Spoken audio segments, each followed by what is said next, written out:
Welcome back. Today I'm in my patio pot garden. It's morning time and at the moment it's in shade because it's west facing and it's actually quite sunny in the afternoon, so it's suitable for sun-loving plants. And I've got sun-loving plants in this pot. I've got a salvia, mystic spires, and a penstemon. Now the salvia is beginning to go over.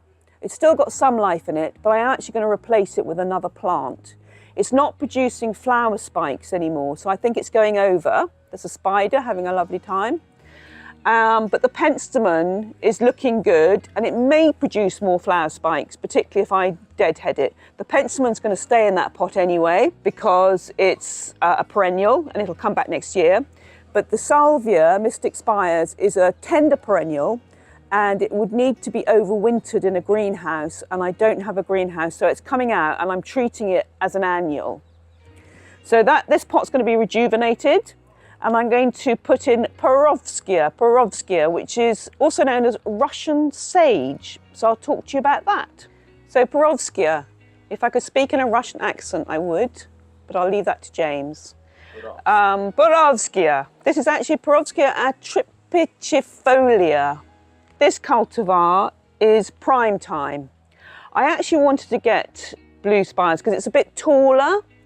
It gets to about 1.2 meters, blue spires, and I love it. It's quite kind of ghostly and ethereal looking. It has these lovely silvery grey leaves and then quite an upright habit with these beautiful lilac spikes which flower well into autumn, so it gives a lot of late season colour, well, autumn colour.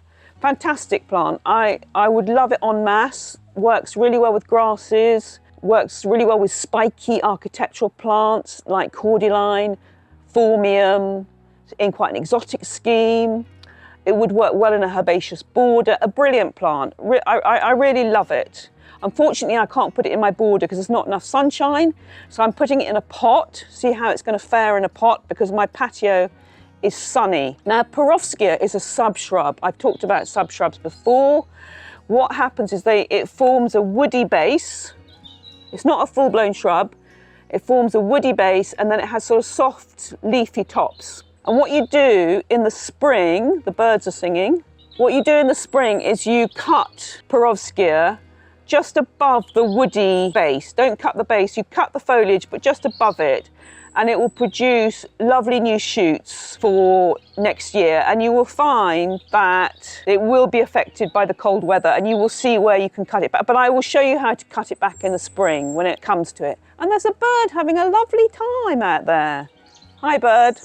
So here we go, and I'm going to put it in the pot. First, I'm going to deadhead the penstemon because this will encourage it to flower more. And if we have a sunny autumn, penstemon will keep flowering. And actually it has got a flower head here. And then I'm going to take out the salvia mystic spires, which has given me a lot of pleasure for a couple of months.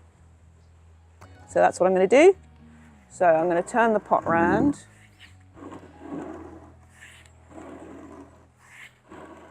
There are two salvias in here. They're coming out. Goodbye, salvia. Hello, Perovskia. And then I'm going to put in some new compost because this compost has been in here for a couple of months and it's getting a bit tired. So I'm going to take out some of the compost. So some of the old compost is coming out.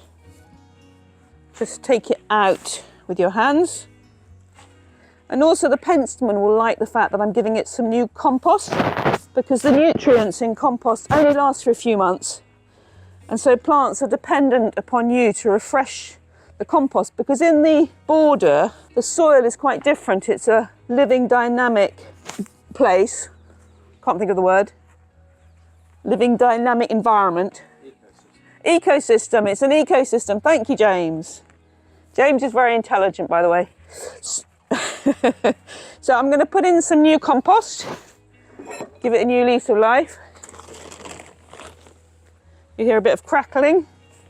And I'm using my trusty Rocket Grow compost, multi-purpose. It's chemical free, it's peat free, very important. I think all compost pretty much is peat free, but make sure you use peat free compost. It's endorsed by the Soil Association. So I'm gonna just Make a little planting hole. I love putting in new compost, it makes me very happy. Now the Perovskia is going to go in. So just carefully take it out of its pot. Make the planting hole a little bit deeper. It needs to be nestled in. You need to give space for watering. Quite drought tolerant, but the Pensman likes to be moist. The Perovskia is fairly drought tolerant. So that's going in like that, just about in scale. As I say, I would have preferred to have used blue spires, the cultivar of Perovskia, but I couldn't get it. So if you want a taller Perovskia, look out for blue spires. So I'm going to add some more compost.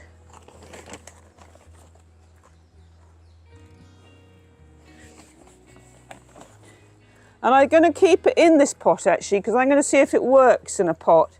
Some plants work in pots and some don't. And those that like poor soil and tolerate drought are the best for pots. And Perovskia should work, whereas a herbaceous perennial that needs a lot of nutrients and water can struggle a bit in a pot. So I'm trialling it. Yeah, you can see it a bit better. So you can see it would have been better to have a slightly taller one. This does get a bit taller. But I think it's so pretty and I just love that lavender. I'm obsessed by purple. Also good for pollinators. Bees like it, other pollinators like it. So for late in the season, for bees, very important to supply bees with pollen throughout the year. So it's good to have something for the autumn. Right. Water. Might add a bit more compost actually because it's a little bit high. That will do. I'm going to add a bit more compost. Very important to cover the roots, but I wanted it to plant it slightly proud because I wanted it to show well in this pot. So there we go, some autumn colour. Thank you for joining me. Please like and subscribe, and I'll see you in the next video.